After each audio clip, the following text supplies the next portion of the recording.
Tantor Audio, a division of recorded books, presents I Am a Cat by Soseki Natsume, translated by Aiko Ito and Graham Wilson, narrated by David Shih. Introduction.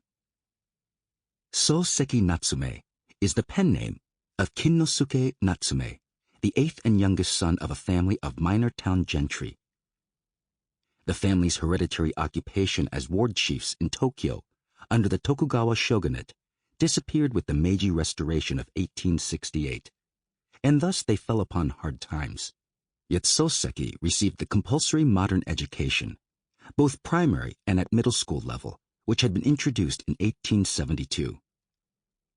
In his mid-teens, he switched to a private school for Chinese studies and, though upper-class tradition regarded literature as no more than a civilized diversion, he began to toy with the idea of adopting it as a working profession. However, extensively educated in both the Chinese and the Japanese literary traditions, Soseki recognized early on the importance of English to any senior career under the westernizing influence of the restored regime, and, specifically, to the entry requirements of Tokyo Imperial University, then the only university in the capital. Hoping to become an architect, he entered that university's Department of Engineering in 1881, but he soon transferred to the Department of Literature that same year. In September 1890, Soseki joined the Department of English Literature as a lone scholarship student of the Ministry of Education. The English department, founded in 1888, had produced only one previous graduate, a student of the first year who became a customs inspector in Shanghai. Soseki graduated in July 1893 and then briefly enrolled as a postgraduate student. He applied unsuccessfully for a post as a journalist with the English language Japan Mail in Yokohama and taught for a time at Tokyo Normal College. In 1895, he suddenly left Tokyo to become a provincial teacher, first in Shikoku, where his university friend, the haiku poet Masaoka Shiki, resided, and later in 1896 at Kumamoto in Kyushu. There, by formal arrangement, he married Nakane Kyoko, the eldest daughter of the chief secretary of the House of Peers. In 1900, the Ministry of Education sent him on a miserable scholarship to London University.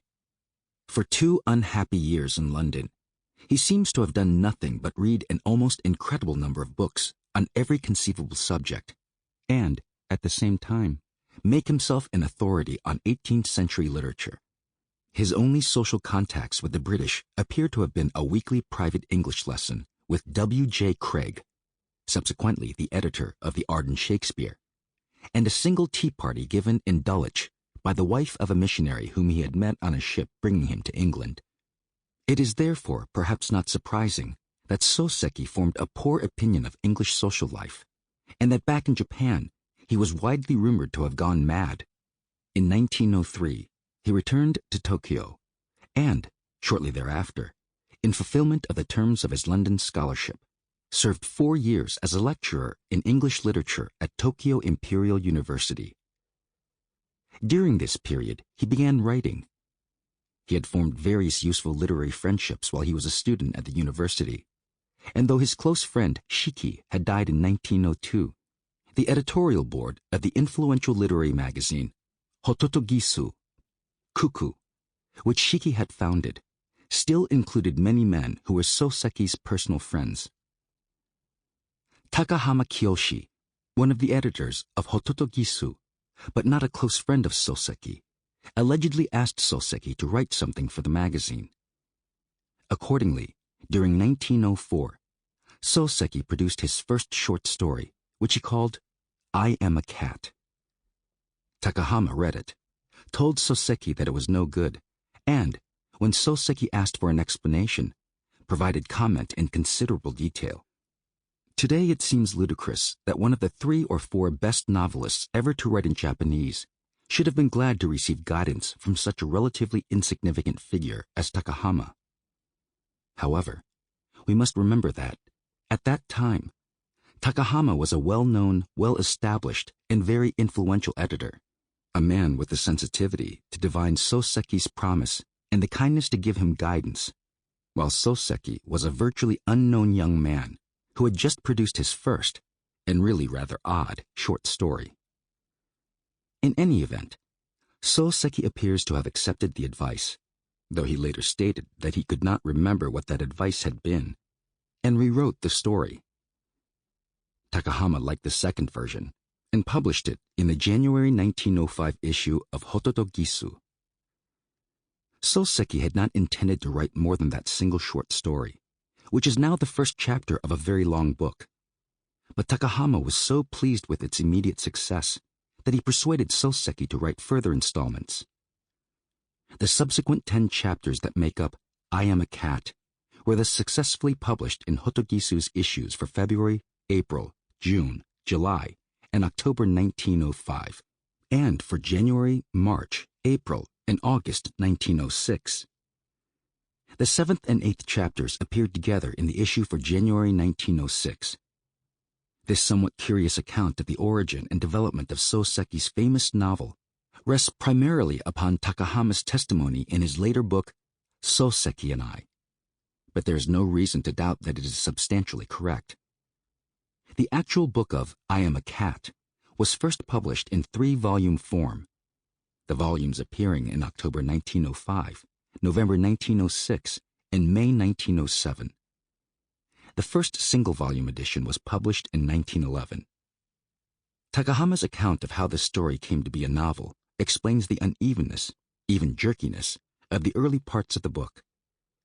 Indeed, though the first chapter is adequately articulated into the total work, it is clear from that chapter's ending, as from Soseki's own later remarks, when the first chapter appeared in Hototo Gisu, it was my intention to stop there, that he originally meant to write no more.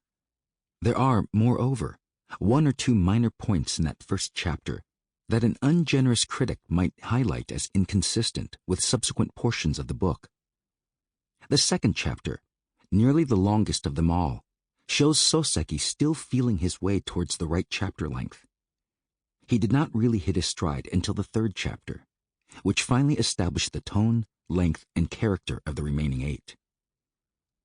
The circumstances of the book's construction no doubt largely account for its rambling structure and discursive content.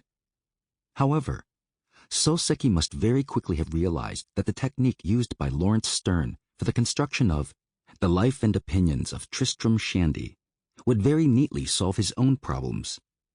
Though Soseki's total book is held together by the continuing theme of a nameless cat's observations on upper-middle-class Japanese society of the Meiji period, the essence of the book resides in the humor and the sardonic truth of those various observations, not in the development of the story. The cat's eventual drunken death in a water butt comes without any particular reason or structural build-up, and one is forced to the conclusion that Soseki simply drowned his hero because he had run out of sufficiently humorous observations to offer on Meiji society. Consequently, it is possible to take almost any single chapter of the book as an isolated short story.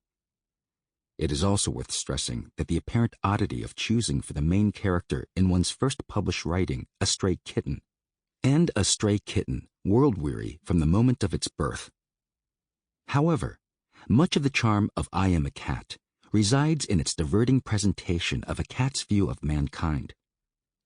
The satire is of man in general, but the associated case for the superiority of cats, however entertaining and persuasively put, is not inexhaustible, so that the unique catness of the opening chapters simply could not be maintained in its original and beguiling purity throughout the further chapters demanded by a happily insulted public.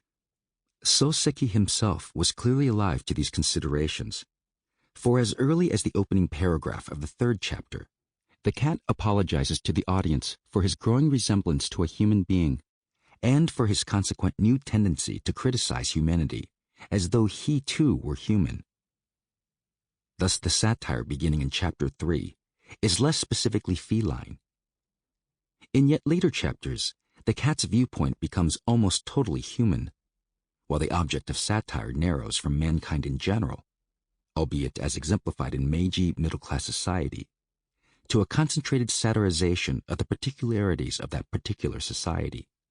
By a combination of sheer literary skill and a seemingly endless inventiveness, Soseki contrived to maintain the vitality of his book throughout 11 chapters and some 250,000 words.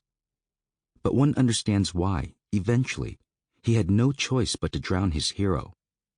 It would, however, be unreasonable to denigrate the first-rate satire of the later parts of I Am a Cat, simply because they lack the full felinity, the quite exceptional beguilement of the earlier parts of the book. Moreover, one has only to read Soseki's other comic novel, Botchan, The Young Master, of 1906, with its entirely human style of human satire, to realize that, however much humanity seeps in to soften the later portions of I Am a Cat, even their most uncat-like passages contain that glint, that claw flash under velvet, which stamp them ultimately illuroid. In addition, choosing a kitten for the main character has a twofold meaning, as Soseki was, in fact, himself a stray kitten. As soon as he was born, Soseki's parents had put him out to nurse. In his first year, he was adopted by the Shiobata family. He only rejoined his own family when the Shiobatas were divorced some 8 years later. And even then, he only learned that his parents were his parents from the whisperings of servants. Soseki lived his life as do all those who feel themselves born middle-aged. While at the university, Soseki wrote several other books, notably Botchan, a satire reflecting his teaching experience at Shikoku. But he disliked university life and, rightly, considered himself very poorly paid. He accordingly resigned as soon as he could and became the literary editor of the Asahi Shimbun. He continued in that journal's employment, publishing several novels as serials in its pages, until his death in 1916, from complications arising from the stomach troubles that plagued the last 10 years of his life. Soseki Natsume is generally recognized in Japan as the best writer of prose to have emerged during the century since contact was re-established with the outside world in 1868. Despite the lateness of his development as a novelist, he was only just short of 40 when his first book was published. Soseki rapidly achieved, and has since maintained, widespread recognition as the best of modern Japanese novelists. His literary reputation reflects not only the variety, quality, and modernity of his novels, but the high regard still paid to his works of scholarly criticism, to his enchanting essays, and especially to his poetry. His haiku, strongly influenced by his personal friend Masaoka Shiki, were once considered outstanding, but, though they continue to be included in anthologies of modern haiku, their diminutive form was not the natural mode for the expression of his genius. His poems in English, poor imitations of the poorest style of Edwardian poetry, are appalling. But his many excellent poems in Chinese, some written even in the month before his death, are the last, or rather the most recent, flowering of a formidable tradition of such writing by Japanese poets which, unbroken, extends right back to the Kaifuso of 751. Soseki's deep scholarship, both in Chinese and in English literature, eminently qualified him for that marrying of Eastern and Western traditions, which was the declared objective of Meiji policymakers. Unlike the majority of his contemporaries who had learned their English in mission schools, Soseki approached Western literature with the wary sensitivity of a man deeply versed in the Chinese tradition. Soseki was, of course, also well versed in Japanese literature. However, oddly enough for a man of gentle birth, the main Japanese influences upon his writing are found in the rakugo, comic recitations by the professional storytellers, to which his childhood circle had been addicted. The rakugo techniques are especially noticeable in his masterly use of dialogue. It is also worth stressing that, though Soseki's Chinese studies resulted in a style as concise as the language traditionally used in the composition of tanka and haiku, much of the vitality of his prose writing comes from his skilled exploitation of colloquial Japanese speech, kogotai. Soseki's writing represents a continuation into modern times of the city culture which first flowered in the late 17th century, when the wealth of the towns prospering under the Pax Tokugawa provided the economic base for an urban and specifically non-aristocratic literature. Soseki's writing contains an untraditional independence of thought and attitude, a rationalist and, in the best sense, liberal outlook, which is often contrasted with the very rigid samurai attitude that was also prevalent during Soseki's time. Soseki's longer novels reflect his assiduous study of the construction and mechanisms of the English novel and, in particular, his liking for the works of Lawrence Sterne, Jonathan Swift, and Jane Austen. He shared their sly, ironic turn of mind, and their influence on his work was more deep and lasting than that of George Meredith, as so frequently cited by contemporary critics. There is an understandable tendency for critics of any literature to emphasize the dependence of a writer on his predecessors. But the game of influences is all too frequently played with an enthusiasm that leads to an unfair disregard of the writer's real originality. So far as Japan is concerned, there can be no doubt whatsoever that Soseki's originality was a main factor of his popular success. But he also has genuine claims to originality in world literature. World literature has, of course, a long tradition of animal fables, animal myths, and major groupings of stories around such figures as Reynard the Fox and even Brer Rabbit. But Soseki's device of dealing with a human world through animal eyes appears to be entirely original. Soseki's modernity is even more strikingly illustrated by the fact that 60 years ago, the characters in I Am a Cat, notably the aesthete, were all fully engaged in those comic ploys and counterploys of gamesmanship, lifemanship, and one-upmanship that are now usually associated with the comparatively recent work of Stephen Potter. The passages of the first chapter of I Am a Cat about Gibbon's History of the French Revolution and Harrison's Theophano are both extremely fine examples of what Potter has called rilking. Similarly, the description of the visit to a restaurant in the second chapter is a particularly well-developed example of Potter's comic techniques. Perhaps the most significant aspect of Soseki's work is that, while deeply conversant with Western literature, and while sharply and persistently critical of Japanese society, he remained unswamped, even perhaps unimpressed, by Western enlightenment. Throughout his career, he remained essentially and uncompromisingly Japanese.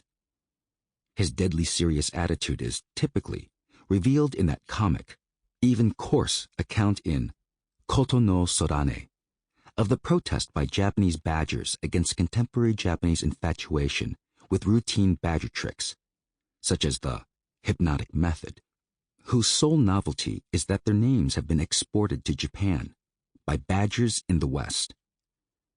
Probably for this reason, Soseki's writings have retained their popularity and perhaps even extended their influence. In a public opinion survey conducted by the Asahi Shimbun among students and professors at 4 universities, which still produced the social and intellectual elite of Japan, Soseki's Kokoro, The Heart of Things, of 1914, was second only to Dostoevsky's Crime and Punishment in the list of books which had most influenced the thinking of the interviewees. Yukiguni, Snow Country, by Nobel Prize winner Kawabata Yasunari, was 17th. Soseki's brilliant and extremely concise use of the Japanese language makes all his writings difficult to translate. In the case of this particular book, difficulty arises with the very first word of its title, Wagahai wa neko de aru. There being no English equivalent for the Japanese word wagahai, the main significance of that title, the comic incongruity of a mere cat, a mere stray mewling kitten, referring to itself in so lordly a manner, cannot be conveyed to the English speaker. An additional difficulty that faces any translator of Soseki's work is his individual literary style. Its reflection of his deep scholarship in Chinese, Japanese, and English literature, its consequent exploitation of a singularly wide range of reference and its unique combination of classical and colloquial language. Such problems usually lead translators to beg the indulgence of their audiences. But forgive them not, for they know not what they do. Volume 1. 1. I am a cat. As yet I have no name. I have no idea where I was born. All I remember is that I was meowing in a dampish dark place when, for the first time, I saw a human being. This human being, I heard afterwards, was a member of the most ferocious human species, a shosei, one of those students who, in return for board and lodging, perform small chores about the house. I hear that, on occasion, this species catches, boils, and eats us. However, as at that time I lacked all knowledge of such creatures, I did not feel particularly frightened. I simply felt myself floating in the air as I was lifted up lightly on his palm. When I accustomed myself to that position, I looked at his face. This must have been the very first time that I ever set eyes on a human being. The impression of oddity, which I then received, still remains today. First of all, the face that should be decorated with hair is as bald as a kettle. Since that day I have met many a cat, but never have I come across such deformity. The center of the face protrudes excessively, and sometimes, from the holes in that protuberance, smoke comes out in little puffs. I was originally somewhat troubled by such exhalations, for they made me choke. But I learnt only recently that it was the smoke of burnt tobacco, which humans like to breathe. For a little while I sat comfortably in that creature's palm, but things soon developed at a tremendous speed. I could not tell whether the shosei was in movement or whether it was only I that moved. But anyway, I began to grow quite giddy, to feel sick, and just as I was thinking that the giddiness would kill me, I heard a thud and saw a million stars. Thus far I can remember, but however I try, I cannot recollect anything thereafter. When I came to myself, the creature had gone. I had at one time had a basket full of brothers, but now not one could be seen. Even my precious mother had disappeared. Moreover, I now found myself in a painfully bright place, most unlike that nook where once I'd sheltered. It was in fact so bright that I could hardly keep my eyes open. Sure that there was something wrong, I began to crawl about, which proved painful. I had been snatched away from softest straw, only to be pitched with violence into a prickly clump of bamboo grass. After a struggle, I managed to scramble clear of the clump and emerged to find a wide pond stretching beyond it. I sat at the edge of the pond and wondered what to do. No helpful thought occurred. After a while it struck me that, if I cried, perhaps the shosei might come back to fetch me. I tried some feeble mewing, but no one came. Soon a light wind blew across the pond, and it began to grow dark. I felt extremely hungry. I wanted to cry, but I was too weak to do so. There was nothing to be done. However, having decided that I simply must find food, I turned, very, very slowly, left around the pond. It was extremely painful going. Nevertheless, I persevered and crawled on somehow, until at long last I reached a place where my nose picked up some trace of human presence. I slipped into a property through a gap in a broken bamboo fence, thinking that something might turn up once I got inside. It was sheer chance. If the bamboo fence had not been broken just at that point, I might have starved to death at the roadside. I realize now how true the adage is that what is to be will be. To this very day, that gap has served as my shortcut to the neighbor's tortoiseshell. Well, though I had managed to creep into the property, I had no idea what to do next. Soon it got really dark. I was hungry. It was cold and rain began to fall. I could not afford to lose any more time. I had no choice but to struggle toward a place which seemed, since, brighter, warmer.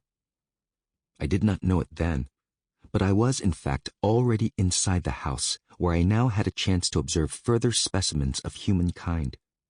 The first one that I met was Osan, the servant woman, one of a species yet more savage than the shosei. No sooner had she seen me than she grabbed me by the scruff of the neck and flung me out of the house. Accepting that I had no hope, I lay stone still, my eyes shut tight and trusting to Providence. But the hunger and the cold were more than I could bear. Seizing a moment when Osan had relaxed her watch, I crawled up once again to flop into the kitchen. I was soon flung out again. I crawled up yet again, only to be flung out yet again. I remember that the process was several times repeated. Ever since that time, I have been utterly disgusted with this Osan person. The other day, I managed at long last to rid myself of my sense of grievance, for I squared accounts by stealing her dinner of mackerel pike. As I was about to be flung out for the last time, the master of the house appeared, complaining of the noise and demanding an explanation. The servant lifted me up, turned my face to the master, and said, "This little stray kitten is being a nuisance. I keep putting it out, and it keeps crawling back into the kitchen." The master briefly studied my face, twisting the black hairs under his nostrils.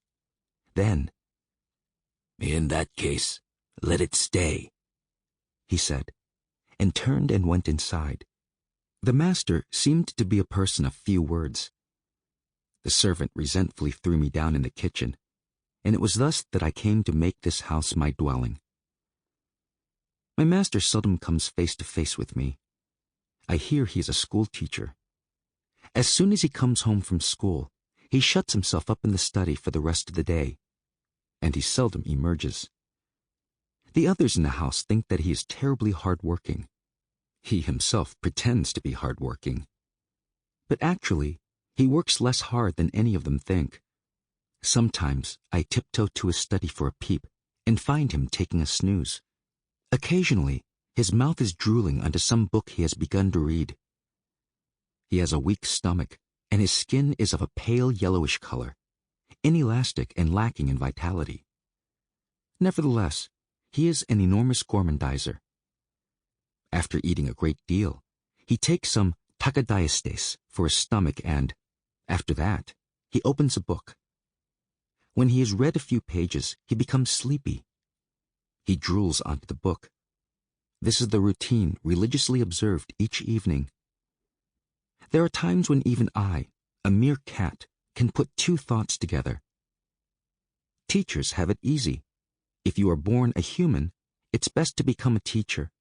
For if it's possible to sleep this much and still to be a teacher, why even a cat could teach.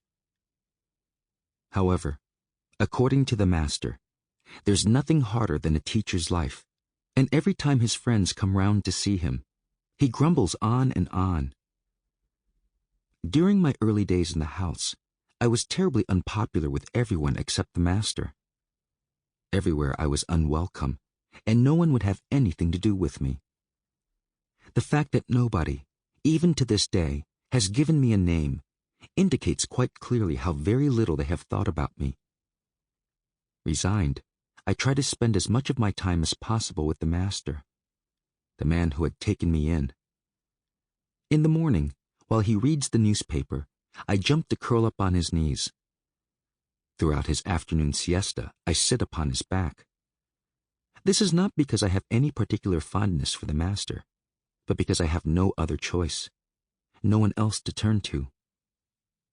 Additionally, and in the light of other experiments, I have decided to sleep on the boiled rice container, which stays warm throughout the morning, on the quilted foot warmer during the evening, and out on the veranda when it is fine. But what I find especially agreeable is to creep into the children's bed and snuggle down between them. There are 2 children, one of 5 and one of 3. They sleep in their own room, sharing a bed. I can always find a space between their bodies, and I manage somehow to squeeze myself quietly in. But if, by great ill luck, one of the children wakes, then I am in trouble. Sample complete. Ready to continue?